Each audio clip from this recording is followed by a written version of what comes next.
Como fazer uma pessoa irritante se expor e parecer ridícula sozinha? Robert Greene. Se você já lidou com alguém que provoca, interrompe, tenta te diminuir ou busca atenção a qualquer custo, assista esse vídeo até o final, porque o que eu vou explicar aqui não é sobre confronto direto nem humilhação explícita. É sobre deixar a própria pessoa se revelar sem que você precise levantar a voz, se justificar ou parecer agressivo. E pular qualquer parte vai fazer você perder a lógica completa desse método silencioso. Robert Greene ensina que pessoas irritantes sobrevivem de reação. Elas precisam de resistência, emoção, oposição ou validação para existir no jogo social. E quando você oferece exatamente isso, mesmo tentando se defender, você acaba fortalecendo o comportamento delas. O primeiro princípio é entender que quem provoca busca controle emocional, não razão. Então discutir fatos, corrigir ou confrontar só alimenta o ego da pessoa e a coloca no centro da cena. O método começa com algo que parece simples, mas exige autocontrole. Neutralidade estratégica. Neutralidade não é submissão, é retirar combustível. Porque quando você responde com calma excessiva, frases curtas e ausência de emoção, a pessoa perde o roteiro que ela espera. O segundo passo é permitir que ela fale mais do que deveria, porque pessoas irritantes se expõem quando acreditam que tem espaço. Então, em vez de interromper, você faz perguntas abertas, incentiva a continuar, pede exemplos, detalhes, explicações adicionais, não para aprender, mas para estender o tempo de fala. Greene explica que quanto mais alguém fala tentando se afirmar, mais contradições, exageros e inseguranças aparecem, e o público percebe isso sozinho. O terceiro ponto é nunca corrigir diretamente, porque correção gera confronto, e confronto cria vítimas e vilões. Então você usa o espelhamento. Repete o que a pessoa disse com leve curiosidade, reformula as palavras dela e devolve como pergunta, fazendo com que ela mesma tenha que sustentar o absurdo que acabou de afirmar. Esse processo força a pessoa a se comprometer publicamente com o próprio discurso, e quanto mais ela tenta sustentar, mais rígida, exagerada e caricata se torna. O quarto estágio é o controle do ritmo, porque pessoas irritantes gostam de acelerar a conversa, atropelar e dominar o espaço.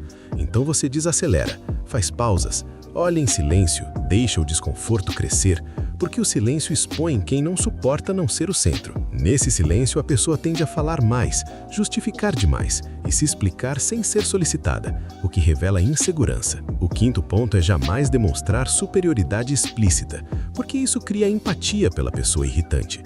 Então você se mantém educado, quase ingênuo, como alguém que realmente quer entender.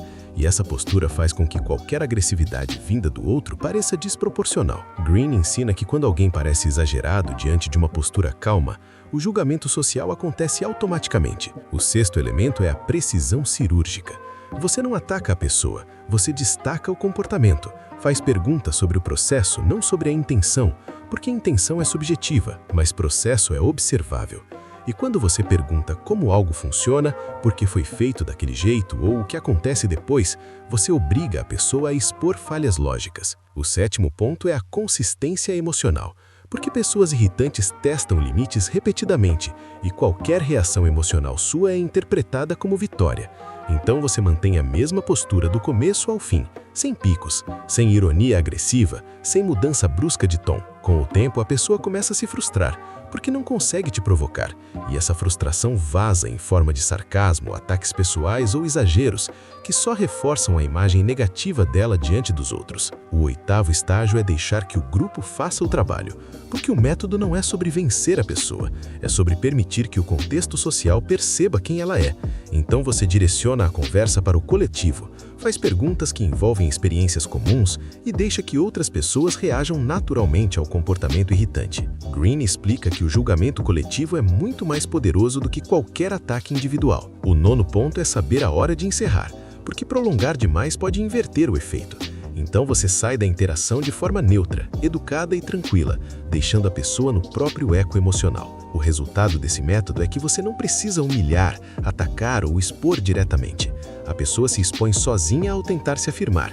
E o mais importante é que você sai da situação com imagem de controle, maturidade e autoridade silenciosa. Esse tipo de estratégia funciona porque o poder real não está em dominar o outro, mas em dominar o próprio comportamento enquanto o outro perde o controle. Entender isso muda completamente a forma como você lida com provocação, conflito e pessoas difíceis, porque você para de jogar o jogo delas e força elas a jogarem sozinhas. Se você chegou até aqui, curta esse vídeo agora para fortalecer esse tipo de conteúdo e siga o perfil para continuar aprendendo sobre poder psicológico, comportamento humano e estratégias silenciosas que colocam você sempre em vantagem, sem precisar se explicar ou se desgastar.